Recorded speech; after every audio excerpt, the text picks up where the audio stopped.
अजीत पवार की विमान हादसे में आकस्मिक मौत के बाद एनसीपी राष्ट्रवादी कांग्रेस पार्टी का नेतृत्व कौन करेगा, इसको लेकर तस्वीर अब करीब करीब साफ हो चुकी है।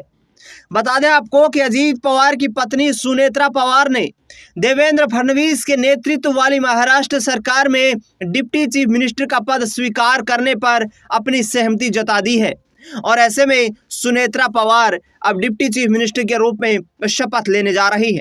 बता दें आपको कि महाराष्ट्र सरकार में शामिल होने के बाद उन्हें राज्यसभा की सीट खाली करनी होगी। सूत्रों की माने तो राष्ट्रवादी कांग्रेस पार्टी एनसीपी अजीत पवार के बड़े बेटे पार्थ पवार को उनकी मां की जगह राज्यसभा भेजने की तैयारी हो रही है। सुनेत्रा पवार को एनसीपी के विधायक दल की नेता चुन लिया गया है।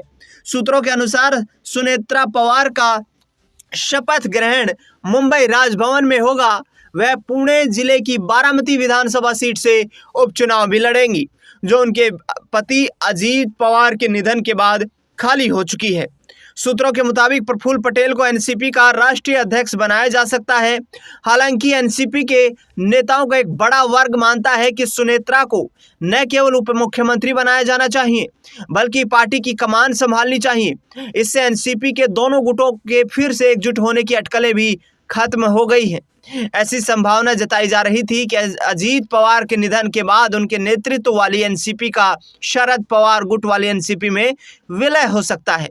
एनसीपी में 2023 में फूट तब पड़ी थी जब अजीत पवार शरद पवार की पार्टी के अधिकांश नेताओं को साथ लेकर अलग होते हुए महायुति में शामिल हो गए थे, जिसमें भारतीय जनता पार्टी और एकनाथ शिंदे के नेतृत्व वाली शिवसेना शामिल है। अजीत पवार के निधन के बाद महाराष्ट्र विधानसभा में एनसीपी की सीटें घटकर 40 रह गई हैं। महाराष्ट्र के सबसे लंबे समय तक उप मुख्यमंत्री रहे अजीत पवार महायुति सरकार में वित्त, योजना, उत्पाद शुल्क, खेल व युवा कल्याण, अतिरिक्त प्रभार और अल्पसंख्यक विकास के विभागों का कार्य संभाल रहे थे। दरअसल बता दें आपको कि नागपुर में केंद्रीय मंत्री नितिन गडकरी से मुलाकात के बाद पत्रकारों से बातचीत करते हुए महाराष्ट्र के मुख्यमंत्री देवेंद्र फडणवीस ने कहा, एनसीपी उप मुख्यमंत्री पद के लिए जो भी फैसला लेना होगा वो ले लेंगे। सरकार में भाजपा उस फैसले का समर्थन करेंगे। उन्होंने आगे कहा कि मैं सिर्फ इतना कह सकता हूं कि हम अजीत दादा के परिवार के साथ और एनसीपी के साथ खड़े हैं। अजीत पवार का 28 जनवरी को बारामती के एक विमान दुर्घटना में निधन हो गया था। इस हादसे में उनके साथ सवार अन्य 4 लोगों की भी जान चली गई थी। उनका अंतिम संस्कार 29 जनवरी को बारामती में उनके पैतृक गांव में किया गया। केंद्रीय गृह मंत्री अमित शाह, मुख्यमंत्री देवेंद्र फडणवीस, भाजपा के राष्ट्रीय अध्यक्ष नितिन नवीन अजीत पवार के अंतिम संस्कार में शामिल होने बारामती पहुंचे थे और परिवार के साथ खड़े हुए नजर आए थे।